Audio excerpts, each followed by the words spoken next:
Hello दोस्तों, स्वागत है आपका हमारे YouTube channel MK race study पे। उम्मीद करते हैं सभी लोग स्वस्थ होंगे, बेहतर होंगे और आप सबकी तैयारी अच्छे से चल रही होगी। दोस्तों, आज की क्लास में हम लोग डिस्कस करेंगे BPSC शिक्षक भर्ती 4.0 के लिए जियोग्राफी भूगोल क्लास 1 कक्षा 10 की भूगोल को हम लोग यहाँ पे डिस्कस करेंगे। भारत, संसाधन एवं उपयोग, सही रणनीति और एग्जाम में सफलता के साथ हम लोग इस सीरीज को कंप्लीट करेंगे। तो शुरू करते हैं दोस्तों आज की क्लास बिना देरी किए। शुरू करते हैं दोस्तों आज की क्लास खंड का इकाई फर्स्ट, भारत, संसाधन एवं उपयोग। संसाधन का महत्व क्या होता है, इसके बारे में हम लोग यहाँ पे डिस्कस करेंगे। आप अपने जीवन में अनेक वस्तुओं का उपयोग करते हैं। उपयोग में आने वाली ये सभी वस्तुएं क्या हैं? संसाधन हैं। संसाधन भौतिक और जैविक दोनों हो सकते हैं। जहाँ तक एक और भूमि, मृदा, जल, खनिज जैसे भौतिक पदार्थ मानवीय आकांक्षाओं की पूर्ति में सहायक होकर संसाधन बन जाते हैं, वहीं दूसरी ओर जैविक पदार्थ तथा यथा वनस्पति, वन्य जीव, जलीय जीव मानवीय जीवन को सुखमय बनाने में पीछे नहीं हैं। संसाधन क्या होता है? उपयोग में आने वाली सभी वस्तुएं संसाधन कहलाती हैं। उपरोक्त भौतिक एवं जैविक दोनों पदार्थ तकनीक के सहारे ही जीवन उपयोगी हो पाते हैं। अनादिकाल से ही अरण्यों यानी कि जंगलों में वनस्पति एवं वन्य जीव उपलब्ध थे। जलाशय एवं सागरों में जलीय जीव लाखों वर्ष पूर्व से विचरण करते रहे हैं। सदियों से ही कोयला, पेट्रोलियम, अन्य खनिज पृथ्वी के गर्भ में पड़ा हुआ था। किंतु उस समय क्या था? उस समय के आदि मानव में तकनीक यानी कि ज्ञान का अभाव था। धीरे धीरे जनसंख्या एवं आवश्यकताओं में वृद्धि होती गई। इस वृद्धि ने मानव के ज्ञान अर्जन की दर में त्वरित वृद्धि किया, यानी कि जो मनुष्य का जो ज्ञान था उसमें बहुत तेजी से वृद्धि किया। इतना ही नहीं, आदि मानव तकनीक को पाकर ज्ञानी मानव बन गया। पर्यावरण में उपलब्ध पदार्थों का जनप्रिय तकनीक के सहारे जीवन को सुखमय बनाने में मानव सक्षम हो गया। जब पर्यावरण में मानव द्वारा जनप्रिय तकनीक का प्रयोग होता है तब सभ्यता विकसित होती है। अतः मानवीय जीवन निर्वाह के तौर तरीके सांस्कृतिक संसाधन की स्थिति को प्राप्त कर लेते हैं। वस्तुतः संसाधन का अर्थ बहुत ही व्यापक है। यहाँ प्रसिद्ध भूगोलविद जिम्मरमैन का कथन उल्लेखनीय है, संसाधन होते नहीं बनते हैं। ये किसने कहा था? भूगोलविद थे ये जिम्मरमैन, उन्होंने कहा था। वर्तमान परिवेश में सेवा को भी संसाधन माना गया है। जो सेवा होती है उसको भी संसाधन माना गया है। कोई गायक या कवि या चित्रकार अपने क्रियाकलाप से धनार्जन या स्वयं को संतुष्ट करता है, तब उनके द्वारा एक कार्यकलाप भी संसाधन कहलाएंगे। कवि का कविता रचना, चित्रकार की चित्रकारी, गायक की गायकी भी संसाधन है। सच तो यह है कि मानव स्वयं भी संसाधन है। सच तो यह है कि मानव जो है वो स्वयं भी संसाधन है, क्योंकि इनके पास ज्ञान, तकनीक होता है जिसके सहारे वह किसी भी वस्तु को उपयोगी बना सकता है। अतः यह धारणा भ्रामक है कि संसाधन एक प्राकृतिक उपहार है। मनुष्य जो क्या है, मनुष्य अपनी जरूरत के हिसाब से जो है वस्तु को उपयोगी बना सकता है। संसाधन किसी भी देश का आर्थिक सामाजिक मेरुदंड होता है। संसाधन विपन्न राष्ट्र अंतर्राष्ट्रीय दौड़ में पिछड़ जाते हैं। इसका मतलब यह नहीं है कि प्राकृतिक संसाधन से संपन्न राष्ट्र ही विकास करते हैं। जापान एक ऐसा देश है जो प्राकृतिक संसाधन में अत्यंत विपन्न है, किंतु इनके मानव संसाधन तकनीक दृष्टि से इतने सबल हैं कि यह देश उपलब्ध सभी पदार्थों का विवेकपूर्ण उपयोग कर विकसित देशों की श्रेणी में खड़ा है। अतः किसी देश के विकास में भौतिक एवं जैविक संसाधन के साथ साथ मानव संसाधन का भी बहुत भूमिका होती है। विविध संसाधनों के मध्य मानव नियंत्रक की स्थिति में रहता है। जो पर्यावरण में उपलब्ध विविध संसाधनों के मध्य जो मानव क्या होता है, ये नियंत्रक की स्थिति में रहता है, जो पर्यावरण में उपलब्ध पदार्थों, प्रौद्योगिकी, तकनीक एवं संस्थाओं के बीच अंतर संबंध स्थापित करता है, जिससे पर्यावरण के पदार्थ उपयोगी बन जाते हैं। जैसा कि चित्र 1.1 में यह समझा जाता है। यहाँ पे देखिए क्या है, ये मानव है। मानव पर्यावरण से, तकनीक से, संस्थाओं से किस तरीके से इंटर रिलेटेड है, यहाँ पे बताया गया। संसाधनों का वर्गीकरण। संसाधनों के वर्गीकरण के निम्नलिखित आधार हैं। उत्पत्ति के आधार पर जैव एवं अजैव, उपयोगिता के आधार पर नवीकरणीय और अनवीकरणीय, स्वामित्व के आधार पर व्यक्तिगत, सामुदायिक, राष्ट्रीय और अंतर्राष्ट्रीय, विकास की स्थिति के आधार पर संभाव्य, विकसित, भंडार और संचित। देखते हैं दिए गए चार्ट की मदद से भी संसाधन को समझा जा सकता है। यहाँ पे देखिए क्या है, संसाधन कैसे होते हैं, प्राकृतिक और मानवीय होते हैं। प्राकृतिक में क्या होता है, नवीकरणीय और अनवीकरणीय। ठीक है, नवीकरणीय में क्या आएगा, सतत अथवा प्रवाह जैसे पवन जल। इसके अलावा नवीकरणीय में आएगा जैव, जैव में प्राकृतिक वनस्पति और वन्यजीव। ठीक है, इसके अलावा अनवीकरणीय में आएगा पुनः चक्री जैसे धातु, अचक्री जैसे जीवाश्म ईंधन। इसके अलावा मानवीय में संरचना एवं संस्थाएं, मात्रा एवं गुणवत्ता। संसाधनों के प्रकार, उत्पत्ति के आधार पर संसाधन के दो प्रकार हो सकते हैं, जैसे जैव संसाधन और अजैव संसाधन। जैव संसाधन ऐसे संसाधनों की प्राप्ति जैव मंडल से होती है, इनमें सजीव के सभी लक्षण मौजूद होते हैं। जैव का मतलब सजीव के सभी लक्षण इसमें मौजूद होते हैं, जैसे मनुष्य, वनस्पति, मत्स्य, पशुधन एवं अन्य प्राणी समुदाय। अजैव संसाधन, निर्जीव वस्तुओं के समूह को अजैव संसाधन कहा जाता है, जैसे चट्टानें, धातु एवं खनिज आदि। उपयोगिता के आधार पर संसाधन के दो वर्ग होते हैं, नवीकरणीय संसाधन और अनवीकरणीय संसाधन। नवीकरणीय संसाधन क्या होते हैं, वैसे संसाधन जिन्हें भौतिक, रासायनिक या यांत्रिक प्रक्रिया द्वारा नवीकृत या पुनः प्राप्त किए जा सकते हैं। रिन्यूएबल होते हैं ये पुनः प्राप्त किए जा सकते हैं, जैसे सौर ऊर्जा, पवन ऊर्जा, जल, विद्युत, वन एवं वन्य प्राणी, जिन्हें सतत या प्रवाह एवं जैव संसाधनों में वर्गीकृत किया जा सकता है। अनवीकरणीय संसाधन क्या होता है, अनवीकरणीय संसाधन यानी कि जो पुनः प्राप्त नहीं किए जा सकते, ऐसे संसाधनों का विकास लंबी अवधि में जटिल प्रक्रियाओं द्वारा होता है। इस प्रक्रिया को पूरा करने में लाखों वर्ष लग सकते हैं। इनमें से कुछ ऐसे भी संसाधन होते हैं जो पुनः चक्रीय नहीं हैं, एक बार प्रयोग होने के साथ ही वे समाप्त हो जाते हैं, जैसे जीवाश्म ईंधन। स्वामित्व के आधार पर संसाधन के चार प्रकार हो सकते हैं, कौन कौन से, उनको यहाँ पे हम देखते हैं। व्यक्तिगत संसाधन यानी कि ऐसे संसाधन किसी खास व्यक्ति के अधिकार क्षेत्र में होता है, जिसके बदले में वे सरकार को लगान भी चुकाते हैं, जैसे भूखंड हो गया, घर व अन्य जायदाद हो गई, जिस पर लोगों का निजी स्वामित्व होता है। व्यक्तिगत होते हैं यानी कि पर्सनल होते हैं, जिस पर किसी व्यक्ति का निजी स्वामित्व होता है, जो स्वयं उसका मालिक होता है। बाग बगीचा, तालाब, कुआं इत्यादि भी ऐसे संसाधन हैं जिस पर व्यक्ति का निजी स्वामित्व रखता है। सामुदायिक, ये पूरे समुदाय के हिसाब से होते हैं। ऐसे संसाधन किसी खास समुदाय के आधिपत्य में होता है, जिसका उपयोग समूह के लिए सुलभ होता है। सामुदायिक यानी समूह के लिए सुलभ होता है, समूह में होता है। गांव में चारण भूमि, शमशान, मंदिर या मस्जिद परिसर, सामुदायिक भवन, तालाब आदि, ये सभी क्या है, सामुदायिक संसाधन की श्रेणी में आते हैं। नगरीय क्षेत्र में इस प्रकार के संसाधन सार्वजनिक पार्क, पिकनिक स्थल, खेल मैदान, मंदिर, मस्जिद, गुरुद्वारा एवं गिरजाघर के रूप में है। यह संसाधन संबंधित समुदाय के लोगों के लिए सर्वसुलभ होते हैं। राष्ट्रीय संसाधन क्या होता है, कानूनी तौर पर देश या राष्ट्र के अंतर्गत सभी उपलब्ध संसाधन राष्ट्रीय हैं। देश की सरकार को वैधानिक हक है कि वे व्यक्तिगत संसाधनों का अधिग्रहण आम जनता के हित में कर सकती हैं। आपने अपने गांव में या आसपास के क्षेत्रों में शहरी विकास प्राधिकरण का बोर्ड तो देखा होगा। इससे सरकार ने भूमि अधिग्रहित करने हेतु अधिकृत किया है। ये भूमि सहित अन्य नगरीय संसाधनों का विकास करते हैं। क्या आप जानते हैं, किसी राजनीतिक सीमा के अंतर्गत भूमि, खनिज पदार्थ, जल संसाधन, वन व वन्य जीव एवं समुद्री जीव 200 किलोमीटर महासागरीय क्षेत्र तक राष्ट्रीय संसाधन है। कितने, 200 किलोमीटर महासागरीय क्षेत्र तक क्या है, राष्ट्रीय संसाधन है। अंतर्राष्ट्रीय संसाधन क्या होता है, ऐसे संसाधनों का नियंत्रण अंतर्राष्ट्रीय संस्था करती है। तटरेखा से 200 किलोमीटर की दूरी को छोड़कर, ये मान लीजिए तटरेखा है, तटरेखा से 200 किलोमीटर की दूरी को छोड़कर आगे का जो रीजन होता है, महासागरीय संसाधनों पर किसी देश का आधिपत्य नहीं होता। यहाँ पे क्या है, किसी देश का आधिपत्य नहीं होता है 200 किलोमीटर से आगे। ये तटरेखा है, ये है हमारी तटरेखा। तटरेखा से 200 किलोमीटर की दूरी को छोड़कर जो आगे का जो स्थान होता है, यहाँ पे किसी भी देश का आधिपत्य नहीं होता। ऐसे संसाधन का उपयोग सिर्फ अनुसंधान हेतु यानी कि रिसर्च करने के हेतु अंतर्राष्ट्रीय संस्थाओं की सहमति से ही किसी राष्ट्र द्वारा किया जा सकता है। विकास के स्तर पर भी संसाधन को 4 भागों में वर्गीकृत किया जाता है।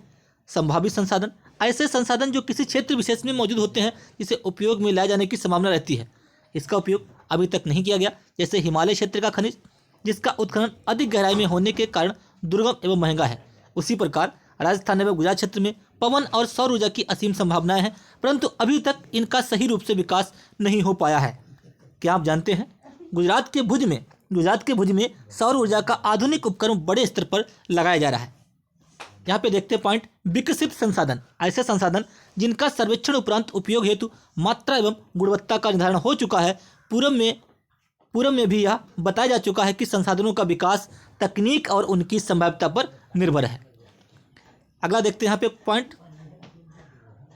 भंडार संसाधन, ऐसे संसाधन पर्यावरण में उपलब्ध होते हैं तथा मानवीय आवश्यकताओं की पूर्ति में सक्षम है, यानी कि इनका भंडार के रूप में इनको इकट्ठा करते हैं। उपयोग हेतु उपयुक्त टेक्नोलॉजी के अभाव में इन्हें केवल भंडारित संसाधन के रूप में देखा जाता है। उदाहरण जैसे जल हो गया, हाइड्रोजन ऑक्सीजन का यौगिक है।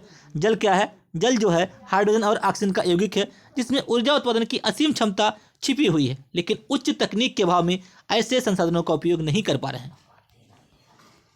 संचित कोष संसाधन, वास्तव में ऐसे संसाधन भंडार संसाधन के ही अंश हैं। जो संचित कोष संसाधन है ये भंडार संसाधन के ही अंश है, जिसे उपलब्ध तकनीक के आधार पर प्रयोग में लाया जा सकता है। इनका तत्काल उपयोग प्रारंभ नहीं हुआ है, यह भविष्य की पूंजी है। नदी जल भविष्य में जल विद्युत उत्पन्न करने में उपयुक्त हो सकते हैं, वर्तमान में इनका उपयोग अत्यंत ही सीमित है। ऐसे संसाधन वन या बांधों में जल के रूप में संचित हैं। संसाधन नियोजन, यानी कि किस प्रकार से उनका नियोजन होना चाहिए। संसाधनों का विवेकपूर्ण उपयोग ही संसाधन नियोजन कहलाता है। वर्तमान परिवेश में संसाधनों का विवेकपूर्ण उपयोग हमारे सामने चुनौती बनकर खड़ा है। संसाधनों के विवेकपूर्ण दोहन हेतु सर्वमान्य रणनीति तैयार करना संसाधन नियोजन की ही प्रथम प्राथमिकता है। यहाँ पे देखते हैं क्रियाकलाप, प्रदेश के अंदर पाए जाने वाले खनिजों के उत्खनन एवं भंडार के क्षेत्र में सूची तैयार कीजिए, ये यहाँ पे बताया गया है। संसाधन नियोजन किसी भी राष्ट्र के विकास के लिए आवश्यक होता है। भारत जैसे देश के लिए या तो खास अपरिहार्य है, यानी कि जरूरी है। जहां संसाधन की उपलब्धता में अत्यधिक विविधता के साथ साथ सघन जनसंख्या व्याप्त है। यहाँ कई ऐसे प्रदेश हैं जो संसाधन संपन्न हैं, कई ऐसे भी प्रदेश हैं जो संसाधन की दृष्टि से काफ़ी विपन्न हैं। कुछ ऐसे भी प्रदेश हैं जहाँ एक ही प्रकार के संसाधनों का प्रचुर भंडार है और अन्य दूसरे संसाधनों में वह गरीब हैं, जैसे झारखंड, मध्य प्रदेश और छत्तीसगढ़ आदि ऐसे प्रदेश हैं जहाँ खनिज एवं कोयला का प्रचुर भंडार है। कहाँ कहाँ? झारखंड, मध्य प्रदेश और छत्तीसगढ़, जहां खनिज एवं कोयला का प्रचुर भंडार है। उसी प्रकार बिहार भी चूना पत्थर एवं पायराइट जैसे खनिजों में धनी है। आपसे पूछेगा कि बिहार जो है किस में धनी है, किस खनिज में? तो चूना पत्थर और पायराइट खनिजों में भी धनी है। अरुणाचल प्रदेश में जल संसाधन प्रचुर मात्रा में उपलब्ध है, परंतु कभी कतिपय कारणों से उसका विकास नहीं हो पाया। राजस्थान में क्या है? राजस्थान में सौर ऊर्जा के साथ साथ पवन ऊर्जा की प्रचुरता है, परंतु यह राज्य जल संसाधन की दृष्टि से अति निर्धन है। राजस्थान में क्या है? जल की कमी है, इसलिए क्या है? जल संसाधन की दृष्टि से अति निर्धन है।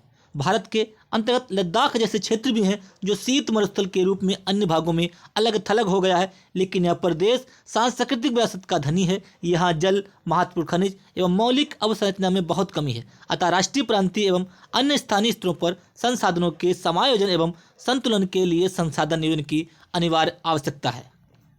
भारत में संसाधन नियोजन क्या है? एक जटिल प्रक्रिया है। इसके लिए आवश्यक क्रियाकलाप की आवश्यकता होती है।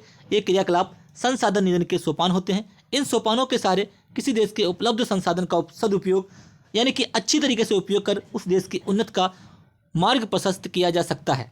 संसाधन नियोजन के सोपानों को निम्न रूप से बांटकर अध्ययन किया जा सकता है।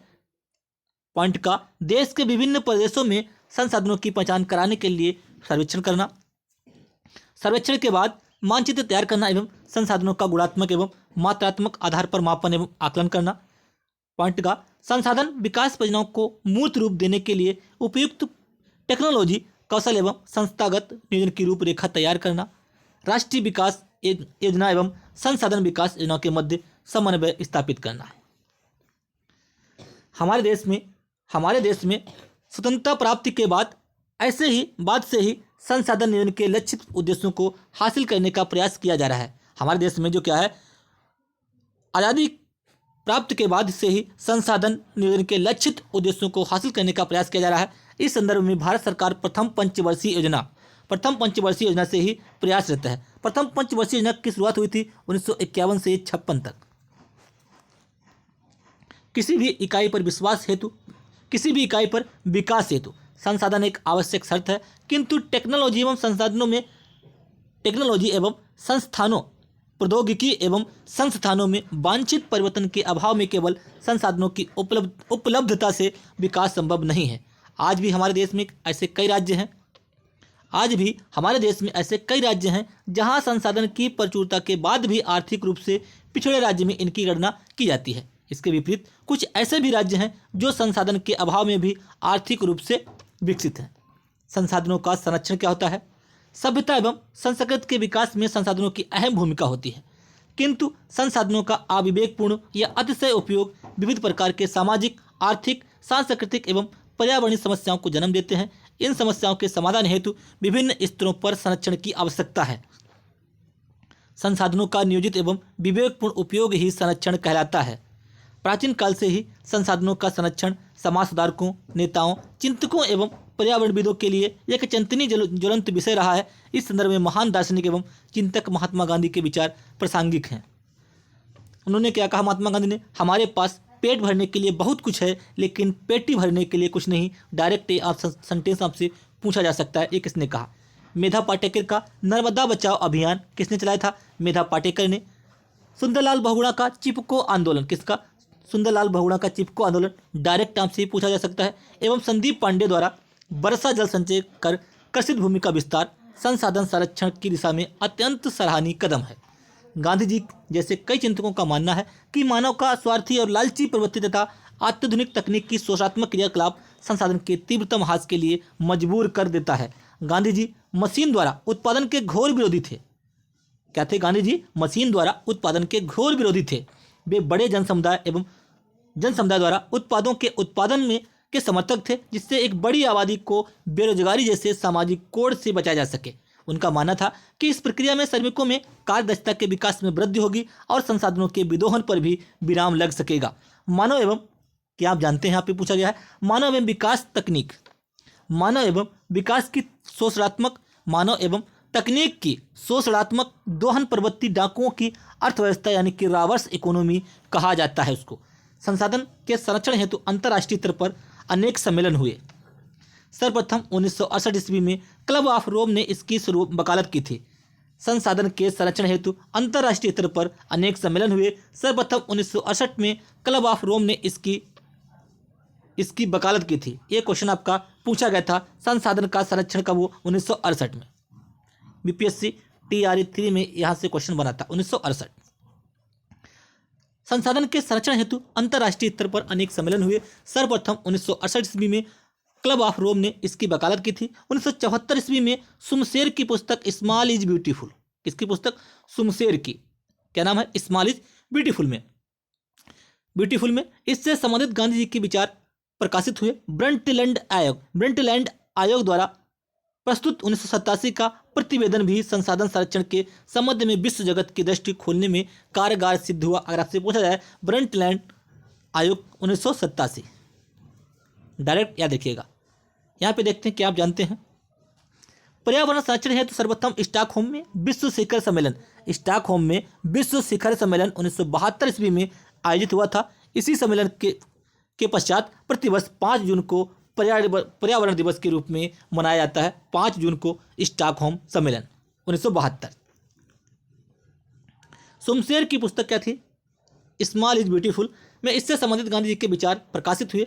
ब्रंटलैंड आयोग 1987 का प्रतिवेदन संसाधन संरक्षण के संबंध में विश्व जगत की दृष्टि खोलने में कारगर सिद्ध हुआ। इससे सतत विकास, सस्टेनेबल डेवलपमेंट की संकल्पना के साथ साथ संसाधन संरक्षण पर बल दिया गया। इसी रिपोर्ट के बाद हमारा साझा भविष्य, अवर कॉमन फ्यूचर शीर्षक से भी दस्तावेज प्रकाशित किया गया। रियो डी जेनेरियो ब्राजील में 1992 ईस्वी में आयोजित पृथ्वी सम्मेलन, कहाँ पे? पृथ्वी सम्मेलन, ये पॉइंट याद रखिएगा। पृथ्वी सम्मेलन रियो डी जेनेरियो ब्राजील 1992 ईस्वी में एक सुनियोजित प्रयास था। पुनः पहले 1992 में प्रथम पृथ्वी सम्मेलन हुआ, 97 में द्वितीय पृथ्वी सम्मेलन हुआ और 2002 में तृतीय पृथ्वी सम्मेलन हुआ। पुनः 1997 ईस्वी में न्यूयॉर्क में द्वितीय पृथ्वी सम्मेलन तथा 2002 में जोहान्सबर्ग में आयोजित तृतीय पृथ्वी सम्मेलन संसाधन संरक्षण की दिशा में विश्व स्तरीय सराहनीय प्रयास है। सतत विकास की अवधारणा, संसाधन मनुष्य के जीविका का आधार है। जीवन की गुणवत्ता बनाए रखने के लिए संसाधनों के सतत विकास की अवधारणा अति आवश्यक है। संसाधन प्रकृति प्रदत्त उपहार हैं की अवधारणा के कारण मानव ने इनका अंधाधुंध दोहन किया, जिसके कारण पर्यावरणीय समस्याएं भी उत्पन्न हो गईं। व्यक्ति की लालच लिप्सा ने संसाधनों के तीव्रतम दोहन कर संसाधनों के भंडार में चिंतनीय ह्रास ला दिया है। संसाधनों का केंद्रीकरण यानी कि सेंट्रलाइजेशन खास लोगों के हाथों में आने से समाज दो स्पष्ट भागों में संपन्न और विपन्न में डिवाइड हो गया। संपन्न लोगों द्वारा अपने स्वार्थ के वशीभूत होकर संसाधनों का विवेकहीन दोहन किया गया, जिसमें विश्व पारिस्थितिकी में घोर संकट की स्थिति उत्पन्न हो गई। भूमंडलीय तापन, ओजोन क्षय, पर्यावरण प्रदूषण, मृदाक्षरण, भूमि विस्थापन, अम्लीय वर्षा, असमय ऋतु परिवर्तन जैसी पारिस्थितिकी संकट पृथ्वी पर व्याप्त सभ्यता संस्कृति को निगल जाने को तैयार हैं। अगर इन स्वार्थी तत्वों यानी कि स्वार्थी अपना भला चाहने वाले तत्वों या देशों के द्वारा अनवरत विदोहन चलता रहा तो पृथ्वी का जैव संसार विनाश के आगोश में समा जाएगा। अब हम यहाँ पे देखते हैं उपरोक्त परिस्थितियों से निजात पाने एवं विश्व शांति के साथ जैव जगत को गुणवत्तापूर्ण जीवन लौटाने के लिए सर्वप्रथम समाज में संसाधनों का न्याय संगत बंटवारा अपरिहार्य है, यानी कि जरूरी है। दूसरे शब्दों में संसाधनों का नियोजित उपयोग होना आवश्यक है। इससे पर्यावरण को बिना क्षति पहुंचाए भविष्य की आवश्यकताओं के मद्देनजर वर्तमान विकास का कायम रखा जा सकता है। ऐसी धारणा ही सतत विकास सस्टेनेबल डेवलपमेंट कही जाती है। इससे वर्तमान विकास के साथ भविष्य भी सुरक्षित रह सकता है।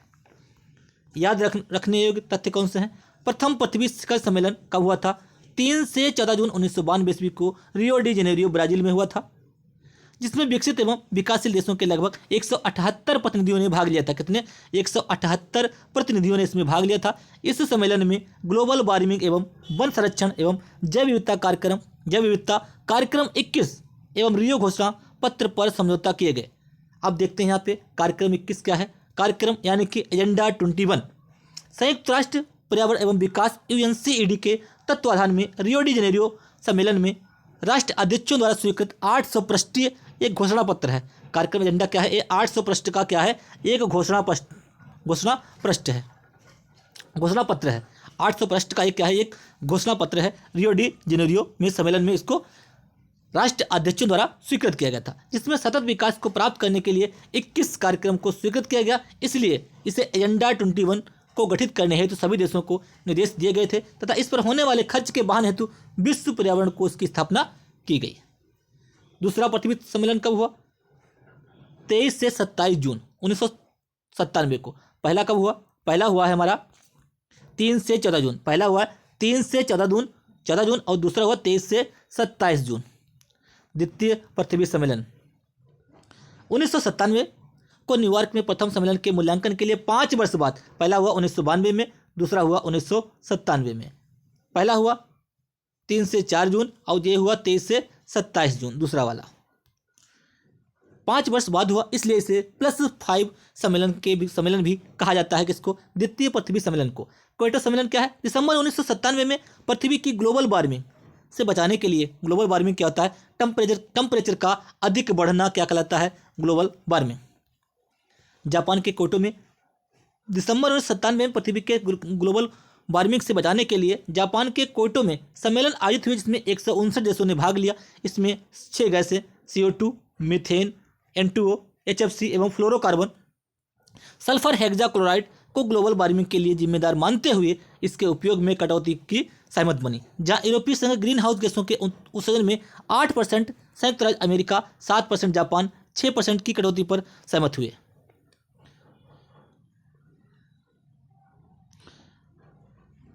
इसे मॉन्ट्रियल समझौता 1987 का विस्तार भी माना जा सकता है। इस सम्मेलन को विश्व पर्यावरण सम्मेलन या ग्रीन हाउस सम्मेलन के नाम से भी जाना जाता है। किसे? क्योटो सम्मेलन को। तृतीय पृथ्वी सम्मेलन कब हुआ?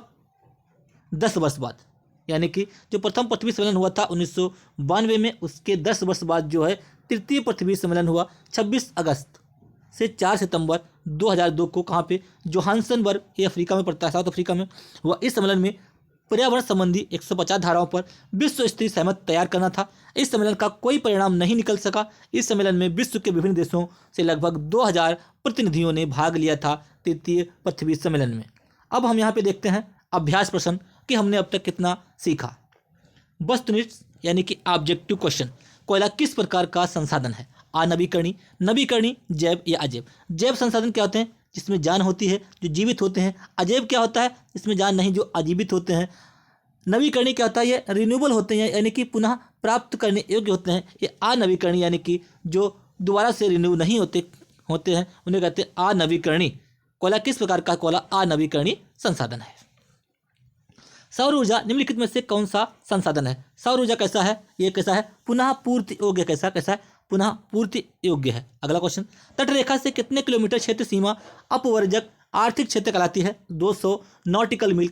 ऑप्शन यहाँ पे हमारा बी करेक्ट हो जाएगा। डाकों की अर्थव्यवस्था का संबंध है। डाकों की अर्थव्यवस्था संसाधन संग्रहण से, संसाधन के नियोजित दोहन से नहीं, संसाधनों के अनियोजित दोहन को जो क्या है, डाकों की अर्थव्यवस्था कहा जाता है। समुद्री क्षेत्र में राजनीतिक सीमा के कितनी किलोमीटर तक क्षेत्र तक राष्ट्रीय संपदा निहित है? 12.2 किलोमीटर क्षेत्र तक क्या है, राष्ट्रीय संपदा निहित है। ऑप्शन यहाँ पे हमारा सी करेक्ट हो जाएगा। अब हम जो है यहाँ पे हमारा एक पार्ट कंप्लीट हुआ। कल हम लोग नेक्स्ट क्लास में डिस्कस करेंगे प्राकृतिक संसाधन। अगली क्लास में उम्मीद करते हैं क्लास आपको पसंद आई होगी। क्लास को लाइक कीजिए, शेयर कीजिए। यदि आप चैनल पे पहली बार आए हैं तो बेल आइकन दबा लीजिए, जिससे कि मैं जो वीडियो अपलोड करूं आपको प्रॉपर नोटिफिकेशन मिलता रहे और आप अपनी तैयारी को बेहतर करते रहिए। दोस्तों मैं एक बार बता देता हूं कि इस बुक से आपको बीपीएससी तैयारी 3 में बहुत सारे क्वेश्चनों को पूछा गया था डायरेक्ट थ्योरी से। तो इस बुक को मैं बहुत बेहतरीन तरीके से कंप्लीट कराऊंगा। आप लोग प्रॉपर रिवीजन करते रहिए। क्लास को अधिक से अधिक शेयर कीजिए और चैनल को सब्सक्राइब कर लीजिए। धन्यवाद।